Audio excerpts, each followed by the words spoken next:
रोया पूरा देश पहली बार हरीश के लिए। देश में पहली बार इच्छा मृत्यु की प्रक्रिया शुरू। हरीश राणा का मामला। नमस्कार दोस्तों, आप देख रहे हैं हमारा चैनल और आज हम आपको एक ऐसी खबर बताने जा रहे हैं जिसने पूरे देश में बहस छेड़ दी है। ये मामला है देश में पहली बार इच्छा मृत्यु यानी मर्सी किलिंग की प्रक्रिया शुरू होने का।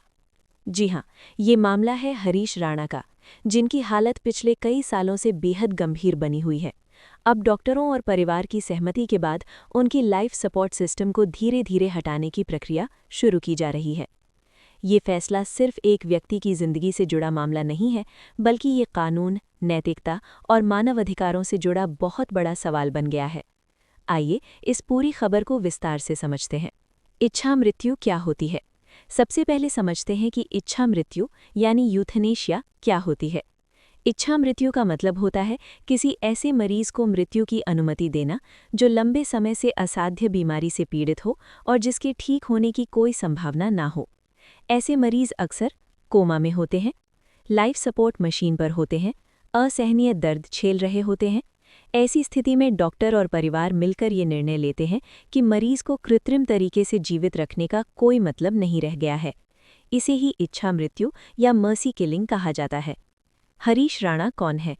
अब बात करते हैं उस व्यक्ति की जिनका मामला पूरे देश में चर्चा का विषय बना हुआ है। हरीश राणा पिछले कई वर्षों से गंभीर बीमारी से जूझ रहे हैं। बताया जा रहा है कि उनकी हालत इतनी खराब हो चुकी है कि वो अपने दम पर सांस भी नहीं ले पा रहे हैं और लंबे समय से लाइफ सपोर्ट सिस्टम पर हैं। डॉक्टरों के मुताबिक उनके ठीक होने की संभावना लगभग खत्म हो चुकी है। इसी वजह से परिवार और डॉक्टरों ने मिलकर ये फैसला लिया कि अब लाइफ सपोर्ट सिस्टम हटाने की प्रक्रिया शुरू की जाए। देश में पहली बार क्यों कहा जा रहा है? अब सवाल उठता है कि इसे देश में पहली बार क्यों कहा जा रहा है। दरअसल भारत में इच्छा मृत्यु का मुद्दा बहुत लंबे समय से विवादों में रहा है। सालों तक इस पर कानूनी रोक रही, लेकिन सुप्रीम कोर्ट ने कुछ शर्तों के साथ पैसिव यूथनेशिया की अनुमति दी थी। पैसिव यूथनेशिया का मतलब है मरीज को मारने के लिए कोई इंजेक्शन नहीं दिया जाएगा, बल्कि सिर्फ लाइफ सपोर्ट सिस्टम हटाया जाएगा। हरीश राणा का मामला इसी श्रेणी में आता है। सुप्रीम कोर्ट का फैसला। भारत में इच्छा मृत्यु को लेकर सबसे बड़ा फैसला सुप्रीम कोर्ट ने 2018 में दिया था। इस फैसले में कोर्ट ने कहा था कि हर व्यक्ति को सम्मानजनक मृत्यु का अधिकार है। अगर कोई मरीज लंबे समय से असाध्य बीमारी से पीड़ित है और उसकी हालत में सुधार की कोई उम्मीद नहीं है, तो कुछ शर्तों के साथ लाइफ सपोर्ट हटाया जा सकता है, लेकिन इसके लिए कई कानूनी प्रक्रियाएं पूरी करनी होती हैं। इच्छा मृत्यु की प्रक्रिया क्या होती है? इच्छा मृत्यु इतनी आसान प्रक्रिया नहीं है। इसके लिए कई चरण होते हैं।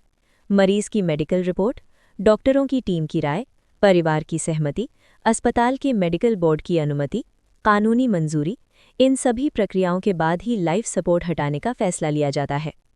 हरीश राणा के मामले में क्या हुआ?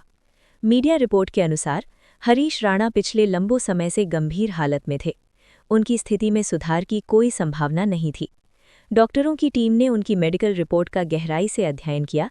इसके बाद परिवार की सहमति ली गई और फिर अस्पताल के मेडिकल बोर्ड ने ये निर्णय लिया कि अब लाइफ सपोर्ट सिस्टम